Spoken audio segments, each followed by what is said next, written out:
ಕರ್ಗಡ್ಬು ಅಥವಾ ಕರ್ಜಿಕಾಯಿ ಮಾಡೋದು ಹೇಗೆ ನೋಡೋಣ. ಫಸ್ಟು ನಾನು ಒಂದು 2 ಕೊಬ್ಬರಿನ ತೊಗೊಂಡು ಈ ಥರ ತುರ್ಕೊಂಡು ಸಣ್ಣ ಉರಿಲಿ ರೋಸ್ಟ್ ಮಾಡ್ಕೊಂಡಿದ್ದೀನಿ. ಇದು ಸ್ವಲ್ಪ ಗರ್ಗರಿ ಆಗಬೇಕು, ಲೈಟಾಗಿ ಕೆಂಪಗಾಗಬೇಕು.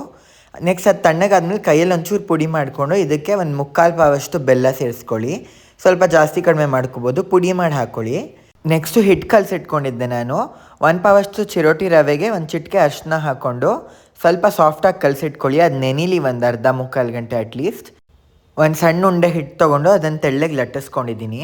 ತುಂಬ ತೆಳ್ಳಗೂ ಬೇಡ, ಈ ಥರ ಇರಬೇಕು. ನೆಕ್ಸ್ಟ್ ಇದಕ್ಕೆ ನಾನು ಈ ಮೋಲ್ಡ್ ತೊಗೊಂಡು ಅದಕ್ಕೆ ಸ್ವಲ್ಪ ಹಿಟ್ಟು ಉದುರಿಸ್ತಾ ಇದ್ದೀನಿ ಅಂಟ್ಕೊಳ್ದೇ ಇರಲಿ ಅಂತ. ಸ್ವಲ್ಪ ನಾವು ಮಾಡ್ಕೊಂಡಿದ್ದು ಫಿಲ್ಲಿಂಗ್ ಹಾಕಿ ಪ್ರೆಸ್ ಮಾಡಿ ಸ್ವಲ್ಪ ಟೈಟಾಗಿರಲಿ. ಮತ್ತು ಎಕ್ಸಸ್ನ ತೆಗೆದುಬಿಟ್ಟು ಈಗ ಈ ಥರ ಮಾಡಿಟ್ಕೊಳ್ಳಿ. ಈ ಥರ ಒಂದು 4-5 ಮಾಡಿದ್ಮೇಲೆ ಇದನ್ನು ಒಟ್ಟಿಗೆ ಕರಿಯೋಣ. ನೆಕ್ಸ್ಟು ಈ ಭೀಮ್ನ ಅಮಾವಾಸ್ಯೆಗೆ ಭಂಡಾರ ಅಂತ ಮಾಡ್ತಾರೆ. ಇದೇನಿಲ್ಲ, ಈ ಥರ ರೌಂಡಿಗೆ ಕಟ್ ಮಾಡ್ಕೊಂಡು ಫಿಲ್ಲಿಂಗ್ ಹಾಕಿ ಅದು ಅಂಟ್ಸೋಕ್ಕೆ ಸ್ವಲ್ಪ ನೀರು ಹಾಕ್ಕೊಳ್ಳೋದು. ಹಾಕಿ ಈ ಥರ ಕವರ್ ಮಾಡ್ಕೊಳ್ಳಿ. ಮೇಲೆ ಈ ಥರ ಉದ್ದುದ್ದಕ್ಕೆ ಮಾಡಿ ಹಾಕ್ತಾರೆ.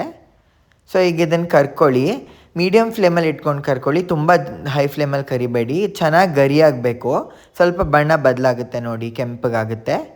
ಕರ್ಗಡ್ನೂ ಇದೇ ಥರ ಕರ್ಕೊಳ್ಳಿ. ಜಾಸ್ತಿ ಓವರ್ ಕ್ರೌಡ್ ಮಾಡಿಬಿಡಿ ಎಣ್ಣೆನ. 4-5 ಅಷ್ಟೇ ಹಾಕ್ಕೊಂಡು ಕರ್ಕೊಳ್ಳಿ, ಅವಾಗ ಚೆನ್ನಾಗಾಗುತ್ತೆ.